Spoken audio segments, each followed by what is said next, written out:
Hello, everyone. Charles Watts here. Welcome back to Inside Arsenal. It is Sunday. I hope the weekend is going well, or the day is going well, wherever you're watching or listening to this around the world. I say that kind of knowing the answer to it, really, because I suspect you're not feeling too great this morning after what happened yesterday at the Emirates. I tell you what, I wasn't at the game yesterday. I couldn't go because my wife was working, and so I had to look after the kids. It just made it impossible to go. So when she finished work, I got down to the pub and watched it with a few mates, one of which is a Tottenham fan. So you can imagine how much fun that was sitting next to him in the pub watching that all unfold. And I was sitting there talking to him, and I was like, yeah, tomorrow morning doing the show is going to be it's going to be a bit difficult. The sort of motivation to do it and to talk about that and kind of just the whole overall form in the league at the moment, it's a real struggle. And I'm pretty sure lots of you who normally watch aren't going to watch. And that's fine. That's normal, because why would you really want to listen to someone dissecting a really disappointing result? But I'm going to do it anyway, because I know some of you do still stick around. Shout out to Mark. I know you love, well, maybe not love, but I know you like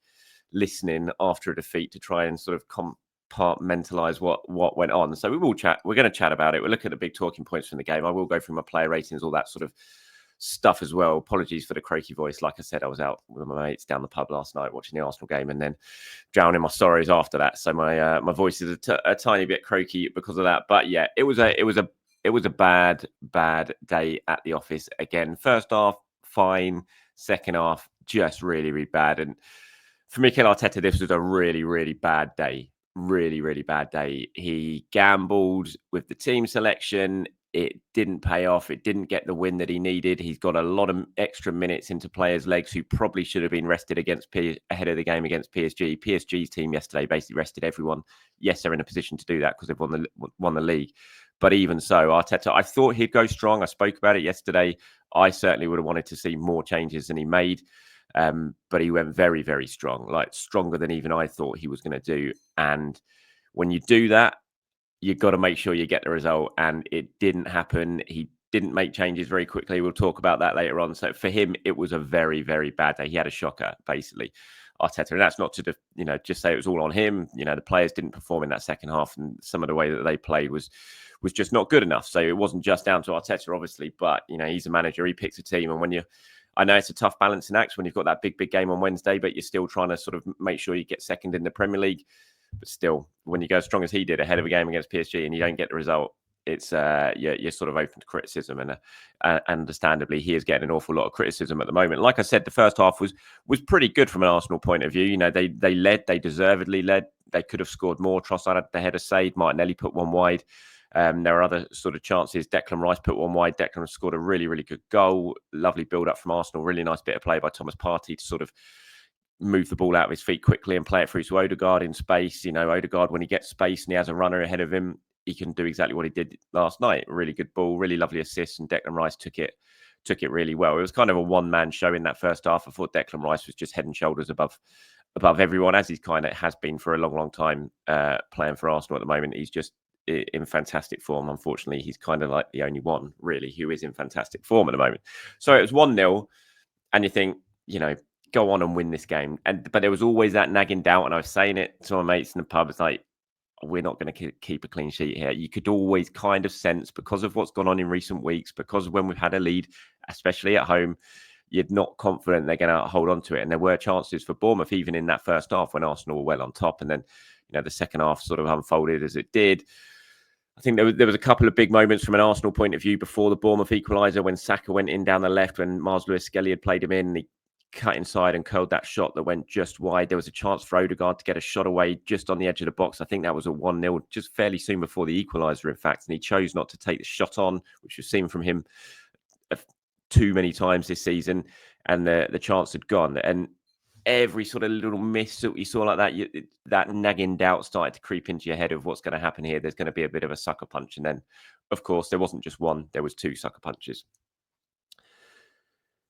The first goal, the equaliser, is just conceded a goal like that. It just is really sloppy. I mean, it's an amazing throw from Semenyo. It's very clever from Bournemouth as well, because when you actually look at where Saliba kicked that ball out to give the throw-in away, it was basically right by the corner flag where the ball went out of play. But Semenyo took it from way back, so he had a really good sort of angle of getting that delivery in the box. So it's quite clever from them, and it was an amazing throw.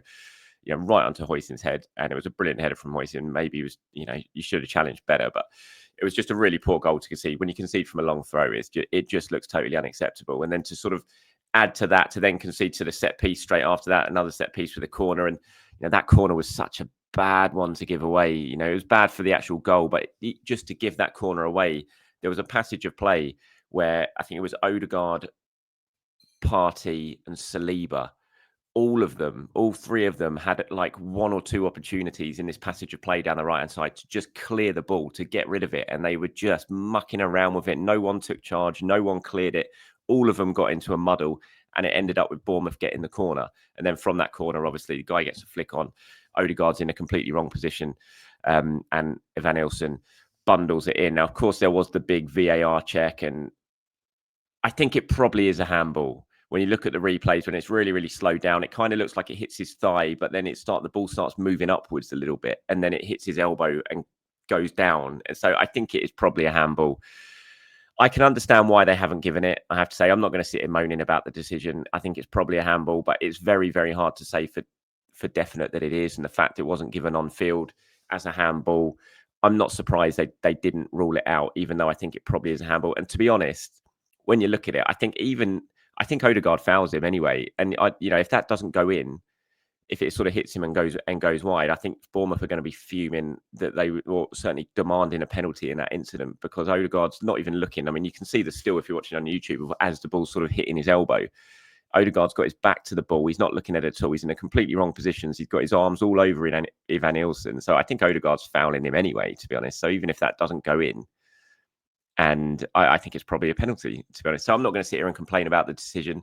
Arsenal were bad in the second half. They were pretty terrible in the second half. That's why they didn't win the game yesterday. It wasn't because of this controversial VAR incident. It was just a really, really poor goal to give away. And when you look at the goals conceded at set pieces this season, I tell you what, I was really surprised at this. I knew we'd conceded a few, but I had no idea it was this bad. 38, nearly 39% of all of Arsenal's goals in the Premier League this season have been conceded from set pieces. I mean, that's dreadful. That's really, really bad. Miles ahead of second place Wolves in that situation. I know Arsenal don't concede that many goals, so it's skewed a little bit by that, and Arsenal got a fairly good defensive record. But to concede that many goals, and I know set pieces are sort of the one incidence where a team can create chaos against Arsenal, because Arsenal are usually pretty measured when it comes to defensively, but set pieces, it can be a bit chaotic and stuff like that. But even so, for a team that prides themselves on how well they sort of attack set pieces, to concede that many goals, that's a worry. And that's something that next season they absolutely need to bring that number down, because it is just too much, and it's allowing teams back into the game. But it was just the same old story, for Arsenal, and it really opens up second place now in the table. There's 3 points ahead of Man City, 3 games to go. The next 2 games are against Liverpool and against Newcastle, obviously first and fourth. It's going to be very, very difficult for Arsenal now. They've got points on the board. They've got a better goal difference than Manchester City, but they've basically got to win 2 of their last 3 games to be sure of second place. And the way they're playing at the moment, it's very hard to say confidently that they can win 2 of those 3 games. Do you fancy them at Anfield at the moment on the back of coming back from PSG on Wednesday night? You have to say no. Do you fancy them against Newcastle, who seem to have Arsenal's number at the moment? You've got to say not particularly. So it's going to be really difficult. That's why yesterday was a big game. It's why Arteta did go as strong as he did. But again, as I said at the start, if you go that strong, you've got to get the result. You've got to be sure your team gets the result. And to lose, to not get anything from the game, and to put all those minutes into those players' legs, it was a really, really big gamble from the manager. Speaking after the game, he said, look, we started and we did the most difficult thing to score the goal. I think after that, we had 4 or 5 very open situations to score the second. We didn't kill it. And after that, on top of that, you defend the box really poorly, the way we've done it with the 2 set pieces. We've conceded again. So they're going to punish you. And a team like Bournemouth, they will punish you. After that, the game comes rushed, very chaotic. That's why they want big spaces. They have more legs than us, especially with set plays. And we're struggling in the final minutes, and we weren't able to get the result we wanted. We're very disappointed. I'll get back to that in a sec. And then he talks about the feeling going into Wednesday night's game. He said, well, we wanted to create a good vibe, a positive result, which would really help us build on what we wanted. So what we've created now is a lot of rage, anger, frustration, and a bad feeling in the tummy. So make sure that we use that for Wednesday and have a massive performance in Paris with the game and be in the final.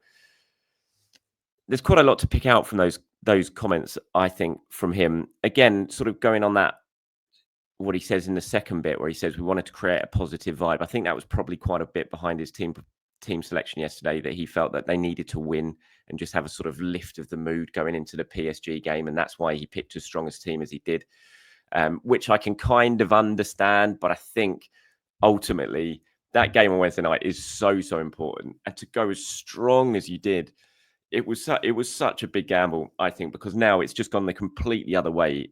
As I've said, you put all those minutes into those players' legs, even like Miles Lewis-Skelly. Why is Miles Lewis-Skelly starting that game? I have no idea. Why is Martin Odegaard starting that game? I have no idea. But you've put all those minutes in those players' legs, and now they're not. Then they lost, and they're going into Wednesday night with a really bad vibe behind them. He's just had it was a disaster, I thought, for Mikel Arteta yesterday.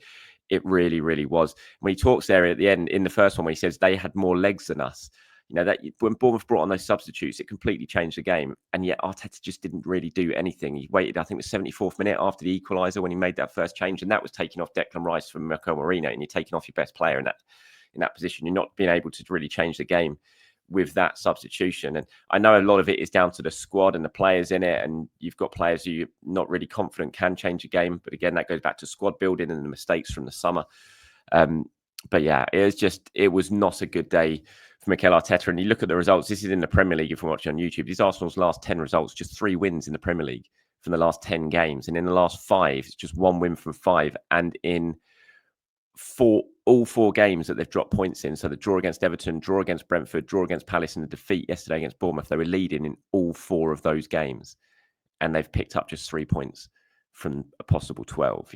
It's been a horrible run of form in the league, and I know there is context behind it. The Champions League has to take preference, and if Arsenal go and win on Wednesday night, they turn it around, then you kind of forget about this game. It's like all eyes then on the Champions League final, and you've got a chance to make history, and you've got a chance to make it arguably, right up there for the greatest seasons in Arsenal's history. So it all depends on Wednesday night now, how we view this game. We're frustrated this morning. I'm frustrated. I know you are. I've read your comments. I've seen what social media is like. But if you win on Wednesday night, it's kind of forgotten. But if you don't get the result, doesn't go your way on Wednesday night, and then you've left yourself with a real mountain to climb. Not mountain to climb, but you left yourselves in a really sticky situation going into the final 3 games. And, you've put an awful lot of minutes in the players' legs. So it was a bad, bad day for Arsenal yesterday. And I thought it was a really, really poor day for Mikel Arteta. And he's opened himself up to an awful lot of criticism. He's going to have to take it. I'm sure he will, but he's going to have to take it. And I don't think he got things right yesterday at all. And there's a bit of a worry for Jurrien Timber, which we'll get to. I'll just talk about my player ratings now. So I gave David Raya a 6. There was one incident in the first half, right at the end, when he sort of played a ball through. I think it was to Odegaard, and he misplaced it. It ended up at Evanilson. He tried that lob that went over, so that wasn't great from Raya. But I gave him a 6. I thought it was fairly average game. I thought White was not great. I gave him a 5. Saliba, I gave a 6. There was a couple of good moments from Saliba, but even he was a little bit edgy. As I said, that period of play between him, Partey, and Odegaard that led to the corner that they scored the winning goal from, I just thought was really poor from all 3 of them. So I gave him a 6. Kivior, I gave a 5. I thought Kivior really struggled at times yesterday. Got away with one in the first half when he let Evanilson go, and Evanilson put that header over the top. I know Kivior blamed it on a slip, but I think when you look at it, his body position was all wrong. He totally lost the striker there and then tried to cover it up by looking at the ground. Lewis-Skelly, I thought was pretty good. I gave him a 7. Played some nice little passes, including that one to set up the chance for Saka in the second half. I gave him a 7. Partey was okay. I gave him a 6. Sorry, he struggled at times. I think he's lost more duels than anyone else on the pitch yesterday, Thomas Partey, which is surprising for him. But he did some nice stuff as well. I thought that little pass he played that opened the game up in the build up to Arsenal's goal was lovely from Partey. So I gave him a 6. Odegaard, I gave a 5. I thought it was a game of 2 halves. I thought first half Odegaard was bright and he was getting into really good positions. He obviously got a lovely assist.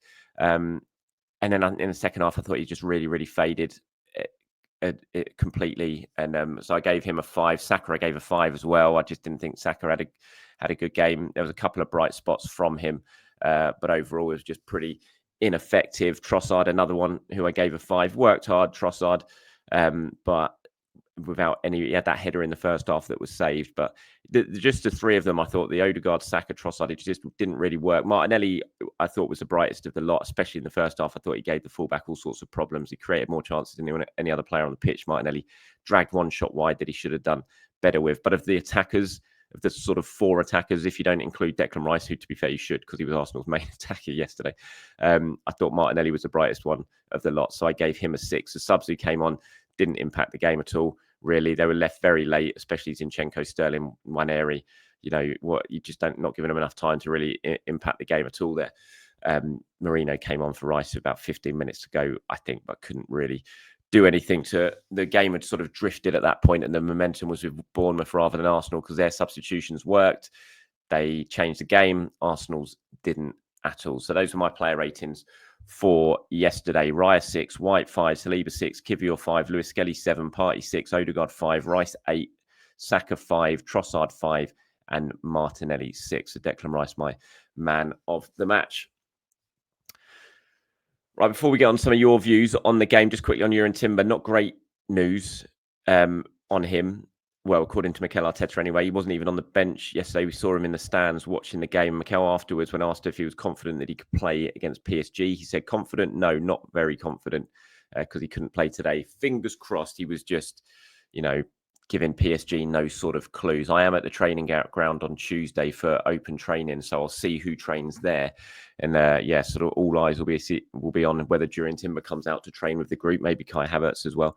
But certainly Jurrien Timber, that would, Arsenal need him on Wednesday night. That would be a real blow. And Arteta certainly didn't sound too confident. He wouldn't give away what the injury was either. Said I can't tell you that.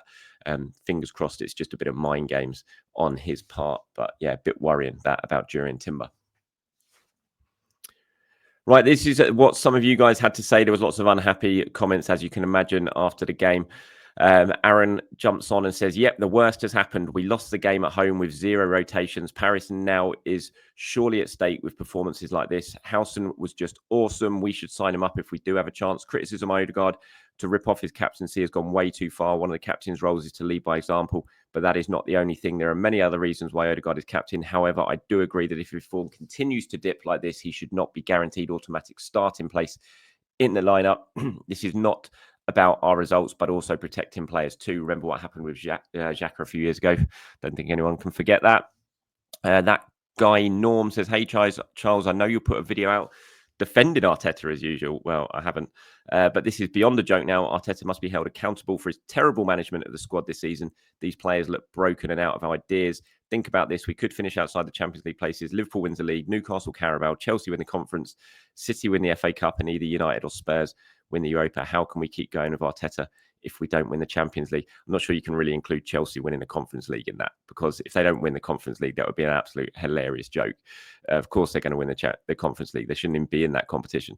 But no, I agree what you're saying, and I haven't put out a video defending Arteta. Arteta got it wrong yesterday. He had a shocker, in my view. So yeah, that's your comment. Tabani211 says, I'm not even surprised anymore, Charles. We had some good moments this season, but truth be told, it all started falling apart from the beginning of the season. Yeah, it's not been fun. It has not been a fun league season at all to watch, to cover. It's been difficult. As I said, there's been very little enjoyment. But, win the Champions League, that will all be forgotten. I know it's a tough task. I know it's not looking very likely at the moment after what happened in the first leg, but we've just got to hold on to it until Wednesday at least. Charlie says 4 points from 18 available in home games against Brighton, Everton, Palace, West Ham, Bournemouth and Brentford. Also drew with Villa leading 2-0. Compare that to 13 from 15 points at home to Spurs, City, Chelsea, Liverpool, Man United. When this team comes up against a rival at home, it's switched on and focused. But very worryingly, when we have opposition that we should beat, the focus and intensity isn't there. We're so easy to score against at the Emirates. Very worrying. Left the stadium when Mikel made that triple sub. He gave up and threw the towel in. So did I and many around me. Yeah, that's mad, that, looking at that. 4 points from 18 at home against Brighton, Everton, Palace, West Ham, Bournemouth and Brentford. That's just a a mad stat when you consider how good Arsenal usually are at home. Tom says, horrible result, horrible season. These Premier League results and performances have not been good enough whatsoever. Everything lies on Wednesday night. And at this moment in time, I'm not optimistic. Weirder things have happened, but I think we all need a summer break from football. It's been tiring from start to finish with everything going wrong. Yeah, I agree, Tom. I'm very much looking forward to the summer and resetting because, as I said, it's not been a very fun season in the league-wise anyway. KC says, another pathetic and mentally weak display. If we get knocked out by PSG, which I unfortunately fully expect, and we don't finish second, I think Mikel's job should come into question. Next season will be 1 billion spent on players with nothing to show for it. Not good enough. I'm fuming, Charles. Lastly, here we've got a few more. Danny says, here after the Bournemouth game, and Charles, as level-headed as I know you tried to be on here, surely you can't sit there and defend our manager, our captain, and the rest of these players putting in 20% when in an extremely real situation where we finish outside the top 5. I know you say about the online fans, but hardworking fans are turning up to see these guys barely try once again and bottle another lead. Change is needed. This isn't just a striker. It's a diseased mentality that will never win us anything. We're so far off it.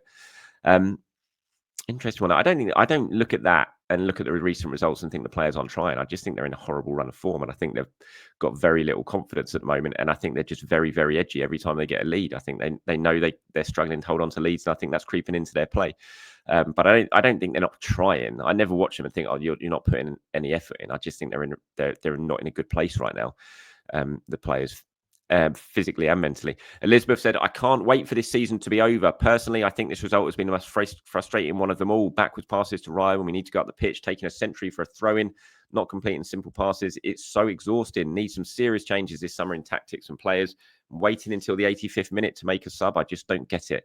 Now these games against Liverpool and Newcastle will become more important. I just have this feeling if we go through on Wednesday, Newcastle and Liverpool play crazy against us with insane challenges. Can't wait for the summer on to Wednesday. And finally, Sam said, I can't fathom how Arteta can watch and think that subs aren't necessary for either fatigue or with a view to PSG until the 85th minute. Marino into Rice barely counts as far as I'm concerned. This is a team struggling for motivation and energy, and Arteta insists on throwing them back out there. His stubbornness will truly be his undoing. So it's not been a fun show today. If those of you are still watching, I know it's pretty miserable, and there's not been much optimism. It's tough after a result like that, and after recent results as well. You know, the league has been really, really difficult, and I thought that was, of all of them, as I think it was Elizabeth said, that was the worst one to watch, most frustrating one to watch. I think that's how I feel about it as well, because I could kind of put some of the other games, some of the other draws into context really around the PSG games and around the Real Madrid game. But that one, the way that second half panned out, the sort of gamble that the manager took and didn't work, the effect it could have on Wednesday night in terms of how many players played a lot of minutes who really probably shouldn't have played yesterday. I'm thinking about Lewis Skelly. I'm thinking about Odegaard as well, and those sort of players who really don't think needed to play yesterday. You could have rotated there, and yeah, it's a worry. But look, win on Wednesday night, it's all forgotten. That's going to have to be the focus from now on to Wednesday night. Go to PSG, pull out a result that few of us are probably expecting, but do that, and it will be one of the most special nights we can all remember. So fingers crossed that is what they can do. We're back tomorrow to do it all over again. Everyone, try and enjoy the rest of your weekend, your bank holiday weekend if you're over here in the UK, and I'll speak to you soon. Bye-bye.